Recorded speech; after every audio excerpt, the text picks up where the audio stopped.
Dude, this is it right here. No! So sad. Oh, right in my eye. So about 6 months ago, I had to tear this enclosure apart. It was completely destroyed by a colony of ghost ants. And ever since then, my Gecko Fuji has been in a temporary bin. But today, that's all going to change. He's getting another chance because we're rebuilding this thing from scratch.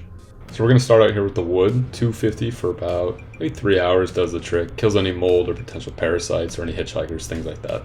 So I didn't know you had to, when you compost, that you can't just throw it into your yard. I've been putting apple cores and pieces of sandwich out here for the entire winter.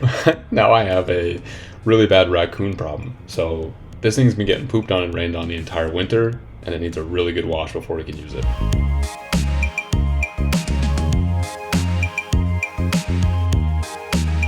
And at this point, if you need to change your wet pants, now is a good time to do so.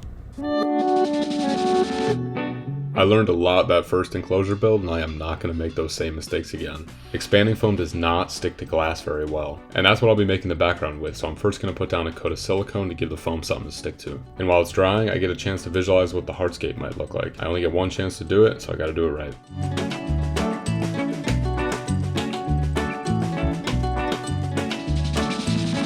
Anything you want in the background of the enclosure should be done at this stage, because once this stuff dries, you are not going to get it out. I'm going to be adhering a couple planting pots and also Fuji's food bowl. Once it's dried, I'll be able to take it out and it'll be a perfect cup holder.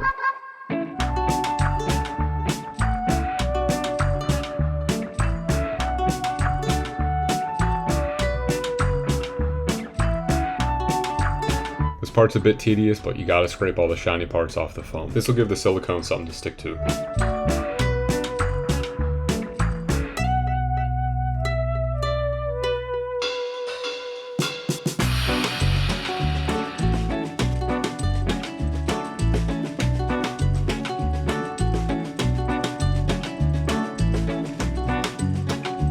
We'll be using silicone to adhere a bunch of substrate to the background to give it a more natural look.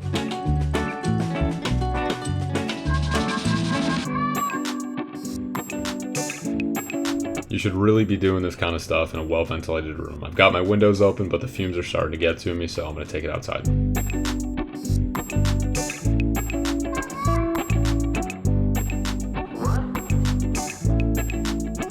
Things are starting to look good, and I'm going to call it there.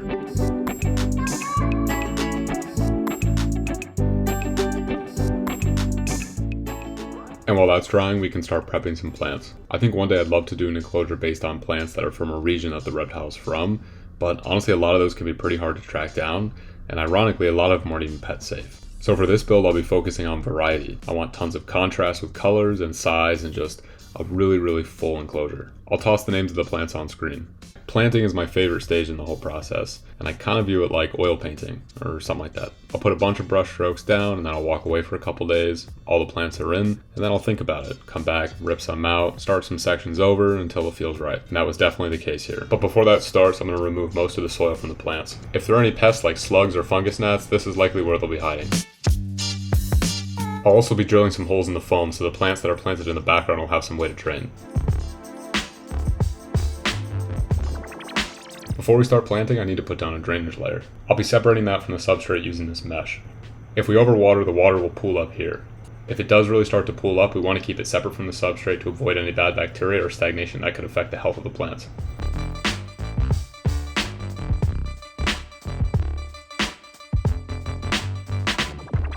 I want this enclosure to be really pretty, but it's also got to be functional, so I'm putting some additional hardscapes in the background. I've got a half a planted pot for a hiding place, and also a leftover piece of cork bark. I imagine he's going to spend a lot of time back here. And now, we are good to go. Starting with the foundational plants here, I want something with a bit of structure that can hold up the gecko's weight, so I'm starting with this monstera in the top right. And then I want a really nice centerpiece plant, so I'll be using this Aglaonamea.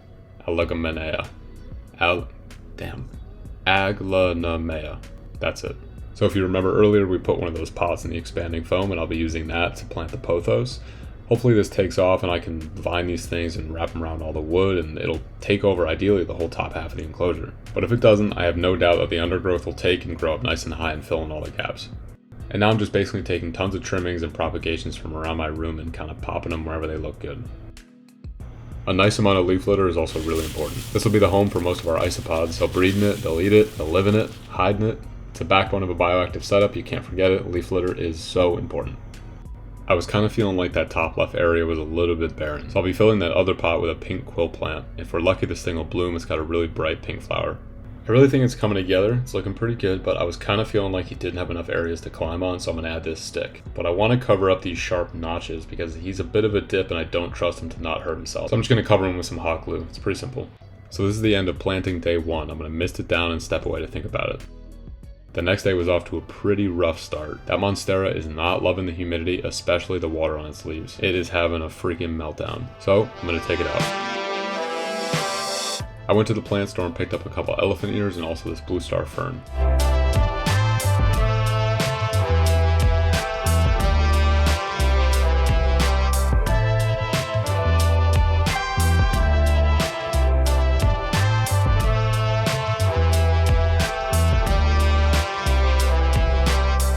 Tried out a bunch of plants in that bottom right corner, but nothing seemed to stick until I tried out this umbrella palm. I think it's really pretty. It's going to grow in way too big, but I'm going to trim it back and I think it's going to be perfect here.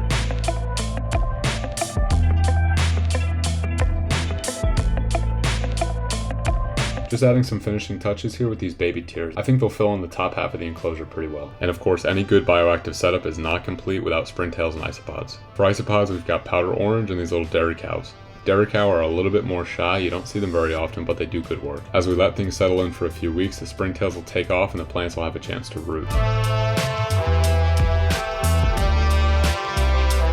I didn't like how this construction paper looked to cover the expanding foam, so I ended up just painting over it. And on that note, I think we're done.